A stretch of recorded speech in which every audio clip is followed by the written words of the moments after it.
አጋንንታዊ ዘመቻ አለ። ጸጋውን ከልሎናል። ሰሞኑ እንደምንሰማ ወደ 60 አገራት ተሰራጭቷል ይባላል። በቻይና የተጀመረው ኮሮና ቫይረስ አሁን በ60 አገር ላይ ይገኛል። መድኃኒት እስካሁን አልተገኘም። 80 ሊሆን ይችላል። ከዚህ በኋላ ክትባቱ እስከሚገኝ 100 አገር ሊሆን ይችላል። መላው ዓለም ሊያጠለቀልቅ ይችላል። ነገር ግን መድኃኒት አለ፣ ጸጋ ካለ። ቻይና ላይ ሰላምታ ቀርቷል። አሁን የቻይና ሰላምታ ሰላም ነህ፣ እንዴት ነህ፣ ቻው፣ እጅ ምናምን ቀርቷል። ሰው ፍርሃት ይዞታል። እናቱ ቢሆን ሰላም አይላት። እኛ ግን አንዱ ካንዱ ጋር እንደዚህ ይኸው ተቃቅፈን እየዋለን አፍሪካ በእግዚአብሔር ጸጋ አለች። በጸጋው ውስጥ ዝም ብለህ መተኛት ነው።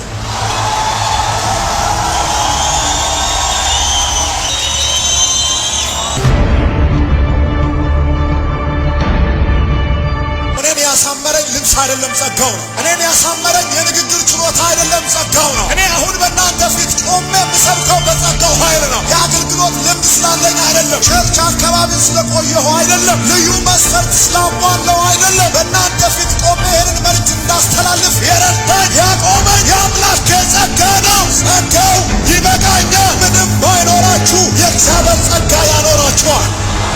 የምንኖረው በእግዚአብሔር ጸጋ ነው። ሳቡስ አይደለም፣ በገንዘብ አይደለም፣ በትምህርት አይደለም፣ በእውቀት አይደለም፣ በምድራዊ ቀመርና ስሌት አይደለም። አማኞች የሚኖሩት በእግዚአብሔር ጸጋ ነው። ወጣው በጸጋ፣ ገባው በጸጋ፣ አገለገልኩ በጸጋ፣ ተጽዕኖ ፈጠርኩ በጸጋ፣ ፊተኛ ሆንኩ በጸጋ። አላበረበርም፣ በእግዚአብሔር ጸጋ ይገረማለሁ። እሳት አለ፣ ጸጋው ያሻግራል። ሰልፍ አለ፣ ይበትናል። ኬላ አለ፣ ያፈርሳል። ጦረኞች አሉ፣ ይመታልኛል። የቀደሙት አሉ፣ ያንበረከክልኛል። ድንጋይ አለ፣ ያነሳልኛል። ወደቀ ሲባል ጸጋው ብድግ፣ ወረደ ሲባል ጸጋው ወደ ላይ፣ ጠፋ ሲባል ጸጋው ያበዛል፣ ደከመ ሲባል አንበሳ ያደርጋል።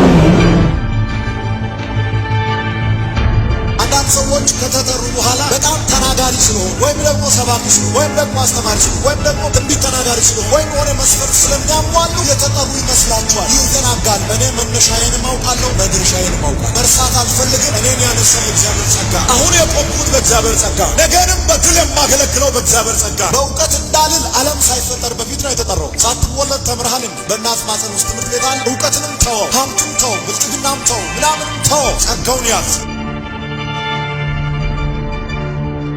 እኔ አንድ መልእክት አለ። በዚህ ዓመት አንዳንዶችንም ያልተማሩ እስከ ጥግ የተማሩትን ግራ ያጋባል። ጳውሎስ እንደዚህ ብሎ ተናገረ። በጸጋው ኃይል በበሰሉት መካከል ጥበብን እንናገራለን፣ እናስገርማለን፣ እናስደንቃለን። አሉ እዚህ ውስጥ ምንም ያልተማሩ ግን እስከ